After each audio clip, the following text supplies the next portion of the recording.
అందరికీ నమస్కారం. ఈరోజు అంటే మొన్న నామినేషన్ రోజు పిఠాపురంలో చాలా మంది ఇండిపెండెంట్లు క్యాండిడేట్స్ వేశారు. అందులో గీతా అనే ఒక ఆవిడ వేసింది. ఆవిడని బెదిరిస్తూ కడప నుంచి ఒక లెక్చరర్ అంటే ఎవడో ఆవిడ బెదిరిస్తూ ఇండైరెక్ట్ గా బెదిరిస్తూ ఒక కాల్ చేశాడు. ఒకసారి అది మీరు వినండి, దీని తర్వాత మాట్లాడుకుందాం. హలో, చెప్పండి. గీతా భవాని గారా? మేము కడప నుంచి ప్రొఫెసర్ మాట్లాడుతున్నా, రాజగోపాల్ రెడ్డి. చెప్పండి సార్. మీరు నిన్న నామినేషన్ వేసినారు, మీరే కదా? అవునండి. అవునా? కాదమ్మా, ఒకటి గుర్తు పెట్టుకో, ఎవరైనా సరే పవన్ కళ్యాణ్ మాటలు విని నష్టపోకూడదు. ఎవరు బాగా పనిచేస్తారు, ఇప్పుడు వంగా గీత గారు ఎవరే అండి? ఈ కాలంలో టెక్నాలజీ పెరిగిపోయింది. మేము జనసేన ఎవరు చెప్పారండి? జనసేన కాదు, ఇండిపెండెంట్ గానే నేను అనింది. అంటే ప్రజాస్వామ్యంలో ఎవరికైనా వేసే హక్కు ఉందిలేండి, కానీ అట్లా కాదు. మరి మీ లాయరు అతని లాయరు ఒకే రకంగా ఒకేరే కదమ్మా? ఏమో తెలియదండి, అవి నాకు తెలీదు. ఏం కాదు. మీరు కడప నుంచి నాకు ఫోన్ చేశారు ఎందుకండి? మేము నగ్గపోవడం తర్వాత విషయం. మీరు అలా ఫోన్ చేయకూడదు కదా. అంటే నేను బెదిరించడం కాదు, నేను ఒక లెక్చరర్. నేను ఏమంటున్నానంటే కాల్స్ వస్తున్నాయి.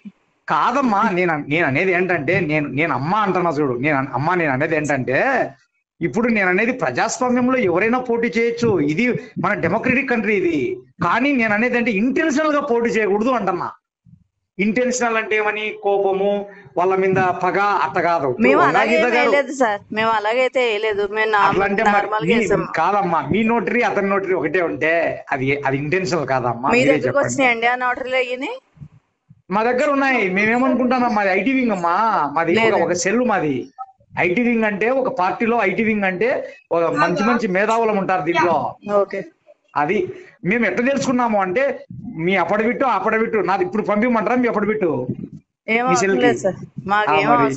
ఎట్లయినా చూడండి. మేడం గారు, గొల్లప్రోలు, ఉప్పాడ, ఇది కొత్తపల్లె చూడండి. కాపులు వేయకపోయినా పర్వాలా, ఎస్సీలు ఉన్నారు అక్కడ, తర్వాత బీదా బెతకవాళ్ళు ఉన్నారు. ఖచ్చితంగా వంగ గీత గారిని గెలిపించుకుంటారు.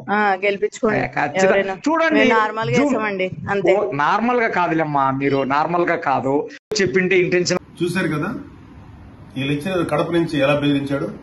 మొన్న నేను చెప్పాను కదా, కడప నుంచి కొంతమంది గూండాలు వచ్చారు చేస్తున్నారని. ఇది వన్ ఆఫ్ ద ప్రూఫ్. అంటే ఒక ఇండిపెండెంట్ గా ఒక ఉమెన్ పిఠాపురంలో పోటీ చేయకూడదా? మాకు కూడా పోటీయే కదా వాళ్ళు. అంటే గీత అనే పేరు ఉన్నవాళ్ళు ఎవరు పోటీ చేయకూడదా? అలాంటప్పుడు మా జనసేన క్యాండిడేట్స్ ఎంతమంది తోటి డమ్మీ నేమ్స్ తోటి చేయించారు, ఎంతమంది తోటి మీరు పేరు చోట్ల వేయించారు?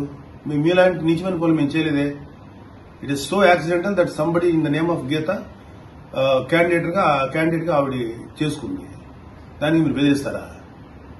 చూడండి, చేయండి. మీరు వచ్చి ఏం చేస్తారో చేయండి. మీ సంగతి మేము చూస్తాం. మీరు అనుకుంటున్నారేమో మీరు ఓడిపోయే దశలో ఉన్నారు. మీరు చాలా చాలా చాలా ఎక్కువగా చేస్తున్నారు. మీరు ఎక్కడ కడప కాదు కదా, మీరు దావత్ ఇబ్బంది దగ్గర వచ్చినా సరే మిమ్మల్ని ఎదుర్కొంటాం. ఏమనుకుంటున్నారు మీరు? అంత చేతులు కట్టుకుని కూర్చోని అనుకున్నారా? పిఠాపురంలో ఎవడి మీద చెయ్యి పడిందంటే చెప్తున్నాను, గుర్తుపెట్టుకోండి. ఏమాత్రం బెదిరించినా సరే మీకు మామూలు లెసన్స్ దొరకవు చెప్తున్నాం భవిష్యత్తులో. Be careful.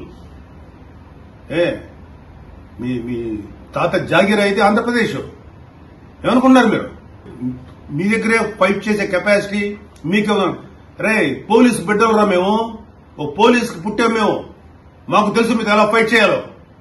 మీకు ఇంకా అడ్డగోలుగా ఫైట్ చేయడం తెలుసు, మాకు కన్స్ట్రక్టివ్ గా ఫైట్ చేయడం తెలుసు. పిచ్చ వేషాలు వేయకండి. Be careful. ఇంకొకసారి ఇలాంటి బెదిరింపు చేస్తే మాత్రం పరిస్థితులు ఇంకా తీవ్రంగా ఉంటాయి. Be careful.